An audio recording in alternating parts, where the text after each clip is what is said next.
Well, hello, everyone. Here we are again for another episode of HR Office Hours. I am Sandy Zannino, and I'm here with my friend Brad deBeaubien. Good to see you, Sandy. You're on a roll with getting our show title correct. I think that's Yeah, I know. 5 episodes straight. Practice makes perfect, right? Indeed. Indeed. So actually, that's really true. And one thing that what we're going to talk about today, right, is a couple of things. Employee handbooks. It's always kind of recommended that you update this every year. There are resources that HR professionals can use, but I've always recommended, go to your attorney as well. It's always very important. But recently, this updating your handbook becomes, for everyone, ever more important because of some recent activity with the NLRB, which has been really active lately. The pesky NLRB. Yeah, it's been a busy year. I feel like they've awoken from a slumber, and we had the McLaren-McComb decision, or McComb-McLaren, I always get them backwards, that talked about the limiting use of non-disparagement and confidentiality provisions in separation agreements and other agreements for non-supervisors. Right. Then we had that general counsel's memo from the NLRB basically suggesting that non-competes, are unlawful and unfairly restrict employees, rights vis-a-vis the National Labor Relations Act. And now, in the last several days, we've had an issued opinion from the National Labor Relations Board in a case called Stericycle, which I think makes sterile things for medical usage, but that's neither here nor there. But this is a decision, and so unlike the general counsel's memo, which just sort of suggests which way the law on an issue may be going, right? This is a decision of the board, which is, precedential authority and is something that employers need to immediately, take notice of and potentially take some action on. And what Stericycle does, I won't bore you with the particulars of the opinion because it's short on sort of concrete, do this, don't do that. But I'll tell you sort of what it does operationally is it sort of shifted the standard and the lens through which the board views certain policies that employers frequently have in their handbook.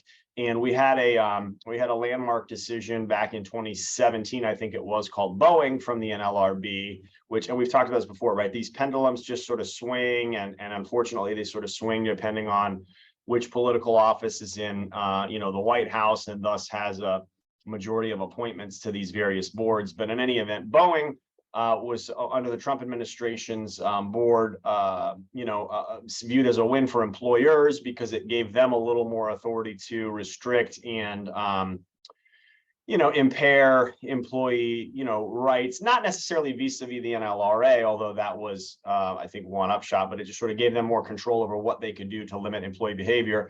This Stericycle decision, which came out last week, sort of unwinds a lot of the Boeing decision and puts the ball back in the court of the employees, right? And the National Labor Relations Board, we've talked about this before, right? Because a lot of you are going, well, I'm not a unionized workforce. What does this have to do with me, right? So you think of the NLRB having a lot of union activity, decisions, and that's true. But they also, interpret and enforce the National Labor Relations Act, which in a lot of respects applies to all employers, because it protects employees' rights to engage in any kind of protected and concerted activity, which is just the right of employees to complain about, working conditions, to talk about their working conditions, et cetera. And so the NLRB gets really sensitive when employers do anything that they view as, impairing or imposing on that right of employees to sort of chat amongst themselves about anything that may be less than ideal in their working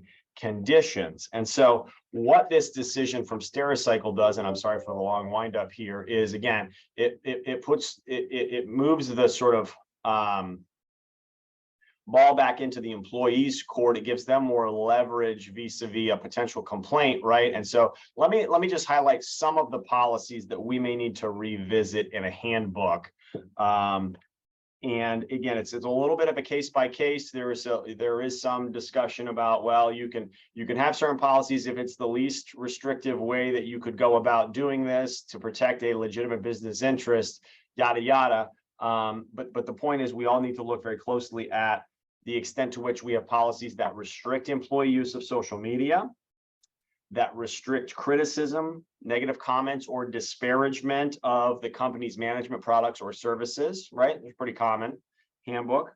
Policies which promote civility or prohibit insubordination are not uncommon, right? We want a civil workplace, right? But you think about, oh, well, if these people are disgruntled, then they need to be able to exercise their rights of, complaining and disgruntlement. And that may mean being insubordinate if they're being subjected to an unlawful policy or practice.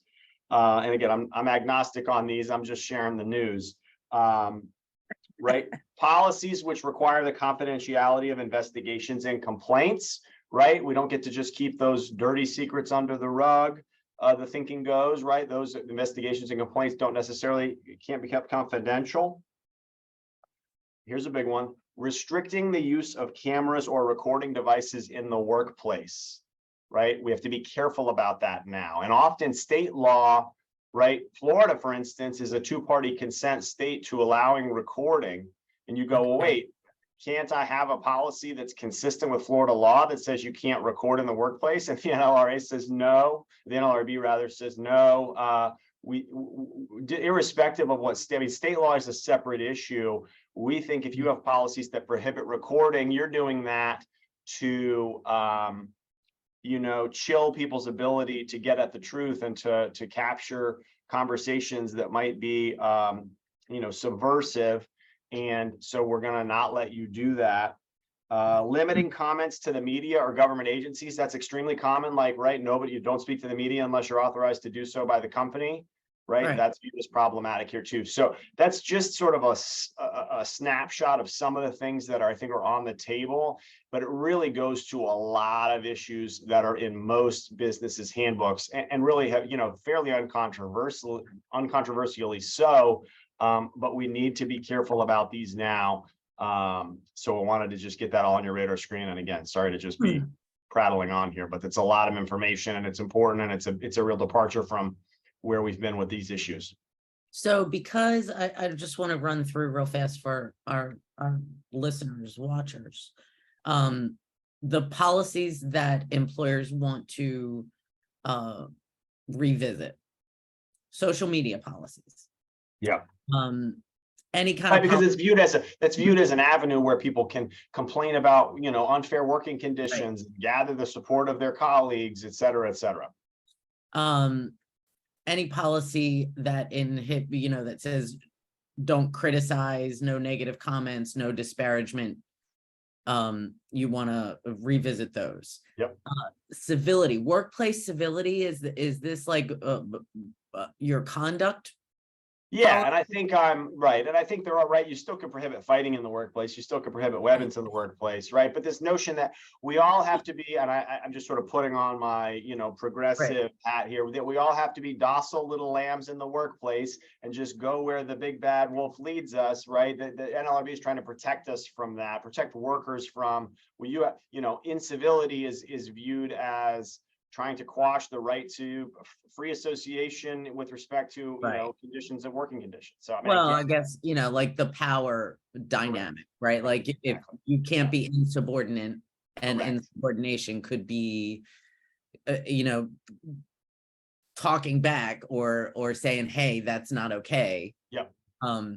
So maybe that's what they're trying to get at. But this one, the confidentiality of investigations and complaints, I would say for any HR professional, like, I'm going to have a separate conversation probably with you. Those people need to keep them confidential. But I think the notion that anybody who's involved in something needs to keep it again, it starts. No, that's what I mean. Like when I'm doing an investigation, one of the I have kind of like a script of sorts, and I don't demand, but I ask,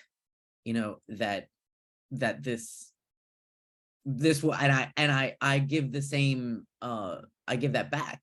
Anything you tell me is going to be confidential unless it is, for people who need to know.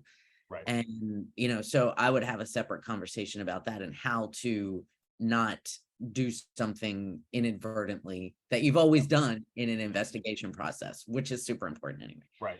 And then restrict any policies that restrict the use of cameras and recording devices. Which are extremely common, right? And I think that's one where, okay, let's not throw the baby out with the bathwater here. That doesn't mean it has to be open season for everybody, you know, on the factory floor to be filming the, you know, trade secret process that we use to make the special sauce, right? There are still going to be some reasonable limitations in that regard, but the blanket notion that, well, we just can never allow people to use cell phones to record or videotape anything, right? To the extent an employer has a policy like that, you know, we need to sort of thread that needle a little more carefully.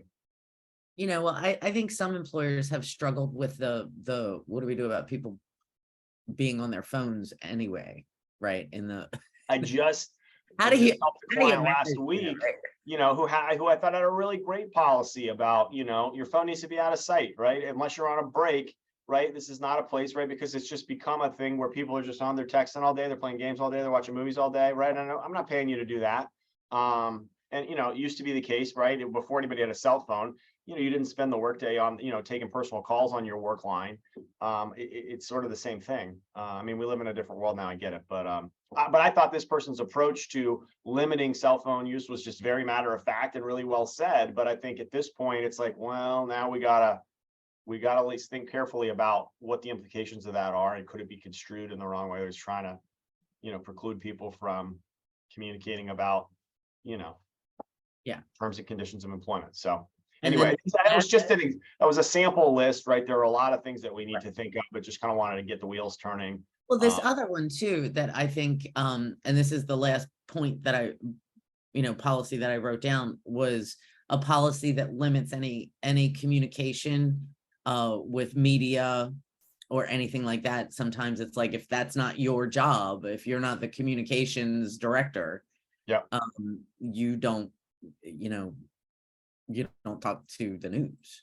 Or any other, which is an extremely common and standard policy, and we've you know, helped a number of employers implement that. It's very standard issue, right? But then you think about it through this other lens, and it's like, oh well, you know, so and so Johnny was going to call you know, News Channel 8 and get him out here because of all these abhorrent things that are happening, but he felt like he couldn't because you had the policy that said you can't talk to the media. So, you know, I mean, again, it's you know, when I mentioned this yesterday to my colleagues, I said it's a little bit of inmates around the asylum is my concern. I get it, and you know, I'm backtracking on my pointed agnosticism on this issue, but it's, you know, it's challenging for employers. It's very challenging for employers. Yes, well, and I tell you one thing, you know, sometimes people ask me, why do you do what you do? And one of the reasons is I'm never bored. There's always it's always something. Exactly. It is always something, right? So Brad, if anybody, well, we'll put all of our contact information, especially for this one, because you know, I would say employer, get some help with this. Yeah, I mean, I think this is one where you'd really need to, you know, go to, certainly if you have an HR, you know, your in-house HR team needs to be looking at this closely. If you've got an outside consultant like Sandy that you work with, you know, get with her. If you regularly work with employment counsel, or if you don't, maybe now's the time. So, right. But this is probably this is a little bit of a sea change. You know, it's a big deal for handbooks and policies. So, yep. All right. And stay tuned for our next episode of HR Office Hours. And we'll see you then. This is Brad and Sandy. See you. Bye-bye.